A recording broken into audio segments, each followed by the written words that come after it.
Hello learners, this is Neha. Welcome back to our YouTube channel India's Learner. Friends, today through this video we will try to conclude the chapter 2 from class 9th Social Science History, that is the Socialism in Europe and the Russian Revolution.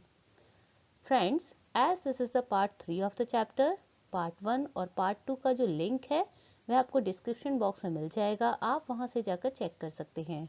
So now let's do the summarized study in very easy explanation and know what are the topics to be covered in this video.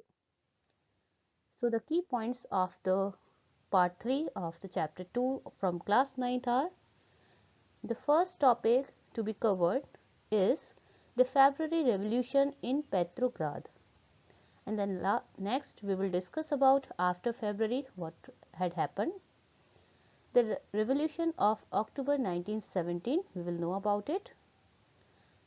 Then we will come to know about what changed after October in Russia specifically, and we will learn about the civil war also. And the last we will discuss about the Stalinism and collectivization. So now let's start with the first topic, that is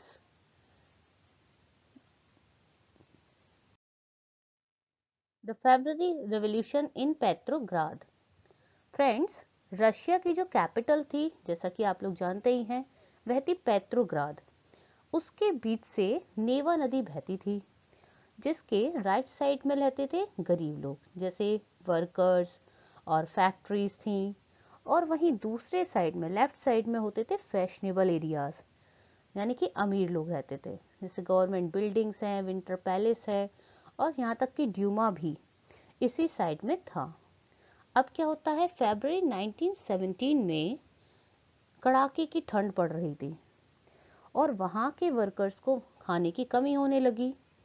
इससे ऊपर से government ने क्या किया, 22 फरवरी को factories को बंद करवा दिया. इससे गुस्सा होकर जो वर्कर्स थे वे प्रोटेस्ट करने लगे, और इनमें से जो महिलाएं थीं उन्होंने बढ़ चढ़कर भाग लिया.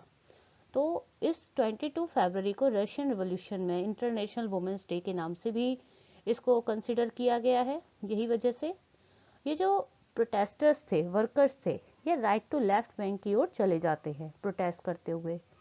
इससे क्या होता है कि यह सब देखकर जो गवर्नमेंट है वह क्या करते हैं, कर्फ्यू लगा देते हैं. वर्कर्स लौट जाते हैं, लेकिन वापस से 25 फरवरी को वह प्रोटेस्ट करने लगते हैं, जिससे क्या होता है कि राजा यानी कि जार वह उन पर नजर रखने के लिए पुलिस या कैवलरी को आदेश दे देता है. फिर 25 फरवरी को 25 और 27 फरवरी के बीच में जो इवेंट्स होते हैं एक के बाद एक वह देख लेते हैं. यहाँ पर 25 फरवरी को ड्यूमा को ही जो जार है, राजा है, वह सस्पेंड कर देता है. इससे ड्यूमा के जो पॉलिटिशियंस हैं वह नाराज होकर पुलिस हेडक्वार्टर में तोड़फोड़ करने लगते हैं और राजा के अगेंस्ट प्रोटेस्ट करने लगते हैं. तो राजा क्या करता है, वह कैवलरी को और पुलिस को जो है वह फायर करने का यहाँ पर ऑर्डर दे देता है, लेकिन कैवलरी उन पर फायर करने के लिए मना कर देती है. अब जो सोल्जर्स हैं और वर्कर्स हैं वे आपस में मिल जाते हैं और दोनों मिलकर के एक नई काउंसिल पेट्रोग्राद सोवियत के नाम से बना लेते हैं. अगले ही दिन कुछ मिलिट्री ऑफिसर्स ने क्या करते हैं, जार से को अपने पद से रिजाइन करने के लिए कहते हैं. तो यहाँ पर राजा क्या करता है, उनकी बात मान लेता है और 2 मार्च 1917 को जार क्या करता है, रिजाइन कर देता है. अब पेट्रोग्राद सोवियत लीडर्स और ड्यूमा लीडर्स ये दोनों मिलकर के प्रोविजनल गवर्नमेंट को बनाते हैं, फॉर्म करते हैं, जो कि क्या करती है, पूरी कंट्री को रन करती है. इसी बीच में क्या, अब आफ्टर फरवरी होता क्या है, इसी बीच अप्रैल 1917 में बोल्शेविक्स लीडर व्लादिमीर लेनिन की एंट्री होती है, जो कि एक बहुत बड़ा रिवॉल्यूशनरी था. वह गवर्नमेंट से 3 डिमांड करता है. पहला, वॉर टू बी एंडेड, कि वॉर को खत्म कर दिया जाए. Second, land to be transfer to peasants, land को पीजेंट्स को ट्रांसफर कर दिया जाए जो कि उसके रियल ओनर थे उसके अकॉर्डिंग. एंड बैंक्स को नेशनलाइज कर दिया जाए।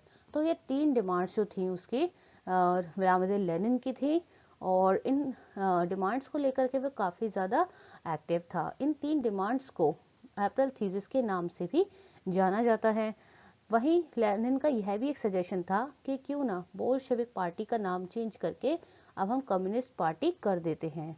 साथ ही लेनिन को कहीं ना कहीं यह भी लग रहा था कि प्रोविजनल गवर्नमेंट मुश्किल खड़ी करेगी लोगों के लिए, क्योंकि प्रोविजनल गवर्नमेंट में जो खासकर लोग थे वह कौन थे? लैंडलॉर्ड, बिजनेसमैन, आर्मी ऑफिसर्स, यानी कि अमीर लोग, रिच पीपल। और यह तो सभी जानते हैं, अमीर और गरीबों के बीच में काफ़ी ज़्यादा एक बहुत गहरी खाई थी दोनों के व्यूज़ को लेकर, पॉइंट ऑफ व्यूज़ को लेकर।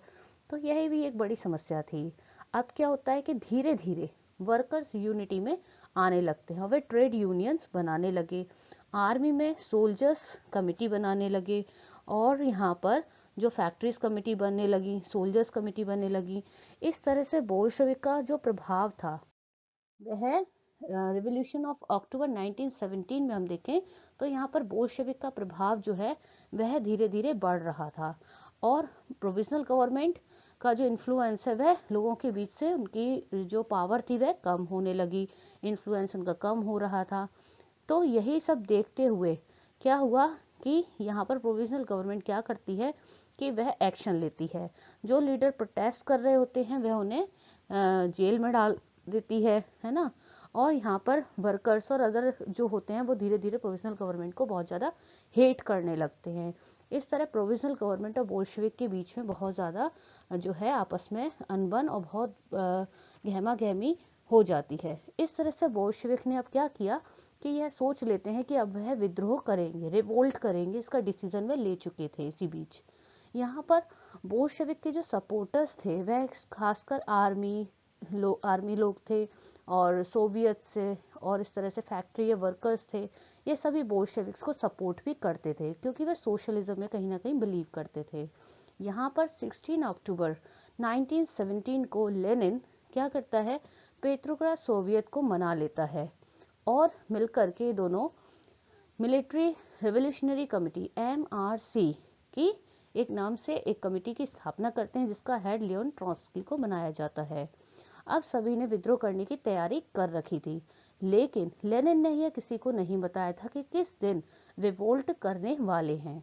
अब यहाँ पर क्या होता है कि 24 अक्टूबर को बोल्शेविक क्या करते हैं, रिवोल्ट कर देते हैं। और यहाँ पर जो इसे देखकर जो प्राइम मिनिस्टर थे केरेंस्की उस समय पर, वह ट्रूप्स को ऑर्डर दे देते हैं कि बोल्शेविक्स की जो न्यूज़ पेपर बिल्डिंग्स हैं उनको सीज कर दिया जाए। तो सीज कर दिया जाता है। यहाँ पर बोल्शेविक्स की इसके एवज में क्या करते हैं, प्रोविजनल गवर्नमेंट के जो मिनिस्टर्स हैं या गवर्नमेंट ऑफिसर्स हैं उनको अरेस्ट कर लेते हैं। इस तरह बोल्शेविक्स की जीत हो जाती है, और प्राइम मिनिस्टर केरेंस्की को हार का सामना करना पड़ता है। यहाँ पर बोल्शेविक्स की जीत के साथ ही साथ क्या होता है, व्हाट चेंज आफ्टर अक्टूबर, क्या होता है, क्या बदल जाता है, देखेंगे। बोल्शेविक्स की जीतते ही लेनिन ने क्या किया, सबसे पहले जो उसने वायदे किए थे वह एक के बाद एक पूरा करना स्टार्ट कर दिया। यहाँ पर most banks and industries were nationalised in November 1917। November 1970 तक ज़्यादा इंडस्ट्रीज और बैंक्स को नेशनलाइज कर दिया गया। पीजेंट्स को land was declare social property and peasants were allowed to seize the land of the nobility. Peasants को अलाउड कर दिया कि वे नोबिलिटी के जो लैंड है उनको जो है सीज कर सकते हैं, उस पर अधिकार जमा सकते हैं। Use of the titles of the aristocracy was band. यहाँ पर किसी भी तरह के जो अरिस्टोक्रेसी थी या किसी तरह के टाइटल्स थे उनको भी चेंज करने की अनुमति, उनको भी मतलब जो है बैन कर दिया गया। अब यहाँ पर जो न्यू यूनिफॉर्म्स थी वह भी आर्मी ऑफिसर्स के लिए न्यू यूनिफॉर्म डिजाइन की गई। इनमें से सोवियत हैट को जोड़ा गया था यूनिफॉर्म में, आर्मी की यूनिफॉर्म में सोवियत हैट को जोड़ा गया था, जिसका पिक्चर आप देख सकते हैं। इस तरह से यहाँ पे बोल्शेविक्स ने एक काम और किया कि वह उन्होंने अपनी पार्टी का नाम चेंज करके रशियन कम्युनिस्ट पार्टी भी कर दिया। अब यहाँ पर नवंबर 1917 में क्या होता है कि जो लेनिन है वह कॉन्स्टिट्यूट असेंबली के लिए इलेक्शन करवाता है, क्योंकि कहीं ना कहीं उसको ये लग रहा था लेनिन को कि हमने जो है बहुत कुछ किया है लोगों के लिए, और ये सारी चीज़ें जो आपने देखी जैसे कि पीजेंट्स के लिए भी इंडस्ट्रीज को नेशनलाइज करवाया है और बहुत सारे रिवोल्यूशनरी एक्टिविटीज़ की हैं, तो उन्हें लग रहा था कि हम कहीं ना कहीं यह इलेक्शन जीत जाएंगे। तो उसने कॉन्स्टिट्यूंट असेंबली के लिए इलेक्शन करवाए। अब यहाँ पर क्या होता है कि जो इलेक्शन होते हैं इनमें बोल्शेविक जीत नहीं पाती है, वह पार्टी जीत नहीं पाती, तो इससे लेनिन को बहुत ज़्यादा गुस्सा आ जाता है और वह असेंबली को ही हटा देता है जनवरी 1918 में। अब यहाँ पर लेनिन डिसमिस कर देता है असेंबली। मार्च 1918 में क्या होता है कि लेनिन क्या करता है कि जर्मनी, जो कि पहले से ही सब जानते हैं कि रशिया की एक बहुत बड़ी दुश्मन थी, से हाथ मिला लेता है और अब लोगों के पास फंडामेंटल राइट्स या फ्रीडम नाम की कोई चीज़ ही नहीं रह जाती। इस तरह से रशिया एक वन पार्टी स्टेट बनकर रह जाता है। और लेनिन ने क्या किया इसके साथ ही साथ कि वह सीक्रेट पुलिस को भी यहाँ पर तैनात कर देता है लोगों पर, जो लोग उसके खिलाफ आवाज़ उठाते थे या उसकी एक्टिविटीज़ के खिलाफ आवाज़ उठाते थे उनको पनिश करता था। और लोग इस तरह लोगों के बीच जो लेनिन का पहले इन्फ्लुएंस बढ़ रहा था, वह बोल्शेविक का इन्फ्लुएंस जो बढ़ रहा था वह कम होने लगता है तेजी के साथ, और कंट्री में सिविल वॉर की नौबत आ जाती है। तो ये जो सिविल वॉर है यह किस तरह के लोगों के बीच में हुआ था, चलिए जानते हैं। सिविल वॉर 3 तरह के लोगों के बीच में हुआ था। पहले थे ग्रीन्स, दूसरे थे वाइट्स और तीसरे थे रेड्स। यहाँ पर जो ग्रीन्स थे वह थे सोशलिस्ट रिवोल्यूशनरीज यानी कि पीजेंट्स स्पेशली। वाइट्स लोग थे प्रोजारियस्ट जो कि जार के सपोर्टर थे राजा के। और थर्ड थे रेड्स। रेड्स कौन थे? बोल्शेविक सपोर्टर थे यानी कि लेनिन के सपोर्टर थे। तो यहाँ पर इन तीनों के बीच में ये सिविल वॉर हुआ था। अब यहाँ पर जो ग्रीन्स और वाइट्स हैं इन दोनों को तो बाहर की कंट्रीज से भी सपोर्ट मिल रहा था, स्पेशली उन कंट्रीज से जो कि सोशलिज्म नहीं चाहते थे, क्योंकि आप सभी जानते हैं कि बोल्शेविक सोशलिज्म के सपोर्टर थे, जबकि यहाँ पर कई ऐसे कंट्रीज थे यूरोपियन कंट्री जो सोशलिज्म नहीं चाहती थी। वह कहीं ना कहीं डरती थी कि रशिया में जो सोशलिज्म तेजी के साथ बढ़ रहा है उसका प्रभाव कहीं ना कहीं उनकी कंट्री पर भी पड़ेगा, जिससे कि बहुत ज़्यादा प्रॉब्लम्स हो सकती हैं। तो यहाँ पर क्या होता है कि सिविल वॉर में जो इन तीनों के बीच चल रहा था उसमें इस बार बोल्शेविक्स ही जीत जाते हैं। अब यहाँ पर जीतते ही बोल्शेविक क्या करता है कि लेनिन क्या करता है, जनवरी 1920 में के बाद लेनिन जो है यहाँ पर 5 ईयर प्लान बनाना शुरू कर देता है अपने वादों को पूरा करने के लिए। तो पहले के 5 सालों के लिए डेवलपमेंट के लिए वह क्या करता है, 3 चीज़ें करता है एक के बाद एक। जैसे पहला, fix the prices of all goods to promote industrial growth. Industrial growth को बढ़ाने के लिए सभी चीज़ों के प्राइसेस को फिक्स कर देता है। और यहाँ पर वह क्या करता है कि न्यू सिटीज़ और इंडस्ट्रीज़ को डेवलप करने के लिए काम करता है। इससे क्या होता है, हेल्थ फैसिलिटीज़ और स्कूलिंग इस तरह की जो फैसिलिटीज़ हैं वह इम्प्रूव भी होने लगती हैं, यानी कि इसका एक गुड इन्फ्लुएंस दिखा जाने लगा, इम्प्रूव्ड होने लगी बहुत सारी फैसिलिटीज़, और लोगों के बीच जो है लेनिन का प्रभाव भी अब काफ़ी हद तक सही होने लगा। अब लेनिन के इस प्रयास से रशिया की जो इकोनॉमिक ग्रोथ थी वह काफ़ी बढ़ रही थी और सब कुछ सही चल रहा था, लेकिन इसी बीच लेनिन की डेथ हो जाती है।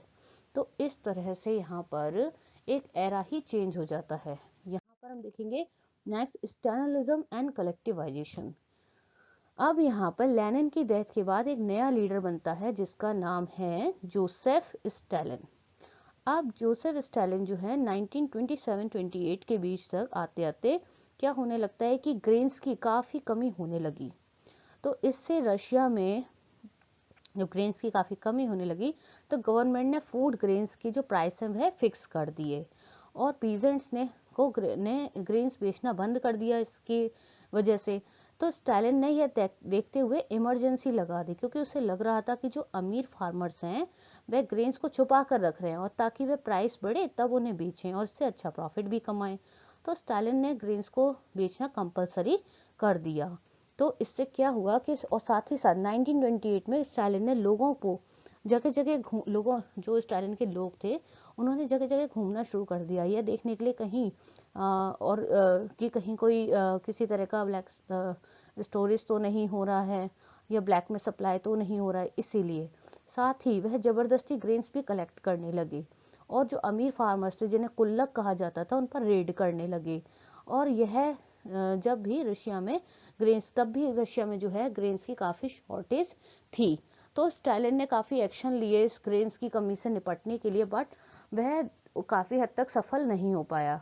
तब स्टालिन ने एक प्रोग्राम लॉन्च किया जिसका नाम था कलेक्टिवाइजेशन प्रोग्राम। इसमें लोगों की ज़मीन को इकट्ठा किया जाता था और ताकि मॉडर्न मशीनरी का यूज़ करके अधिक से अधिक हम जो है यील्डिंग कर पाएँ, उत्पादन कर सकें। लेकिन स्टालिन के ने सारे किसानों को यहाँ पर कलेक्टिव फार्मिंग के लिए कंपलसरी कर दिया सभी के लिए। और यहाँ पर जो अगर फार्मर्स की बात नहीं मानते थे तो वह उन्हें जेल में डाल देता था। इस बात से पीजेंट्स ने गुस्सा होकर प्रोटेस्ट करने लगे।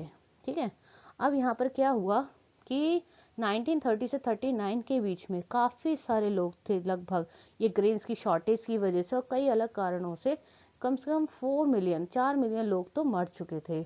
और लगभग जो लोग थे, कुछ ऐसे लोग थे जो कि उसी के पार्टी के लोग थे, वह उसको क्रिटिसाइज कर रहे थे, उनको वह उसने जेल में डाल दिया। तो लगभग 2 मिलियन के लोग तो इस वजह से, तो ये 1939 तक जो कई सारे लोग थे वह किसी न किसी बात से जो है परेशान थे। कई सारे लोग जेल में थे, लेबर कैंट उन्हें भेज दिया गया था, तो कई लोग मर चुके थे ग्रेन शॉर्टेज की वजह से। तो जिसकी वजह से एक बहुत बड़ा यहाँ पर एक जो है प्रॉब्लम क्रिएट हो चुका था। यहाँ पर रशियन रिवॉल्यूशन के अंदर हमने एक चीज़ सबसे ज़्यादा नोटिस की है पूरे टॉपिक में, कि यहाँ पर इसकी वजह से कई कम्युनिस्ट पार्टी बनने लगी रशिया के अंदर, और बाहर के देशों में भी बोल्शेविक्स ने सोशलिज्म की काफ़ी हद तक जो है इनकरेज किया था। यहाँ पर कॉमन टर्म बनाया गया और यह भी देखा गया जो सेकेंड वर्ल्ड वॉर है तक सोशलिज्म का जो एक इन्फ्लुएंस है वह तेजी के साथ पॉपुलर हो चुका था। तो सोशलिज्म को हम देखें, जो आइडिया है बेसिक सोशलिज्म, इसकी स्थापना और इसका जो प्रभाव है वह तेजी से बढ़ा सिर्फ रशियन रेवोल्यूशन के टाइम पर। तो इसका बेसिक जो है मैसेज वह यही जाता है पूरी कंट्री को, सोशलिज्म के आइडिया को डेवलप करना, इनकरेज करना। And thanks for watching the complete video. Please do like and comment and subscribe our channel for more such videos. Thank you.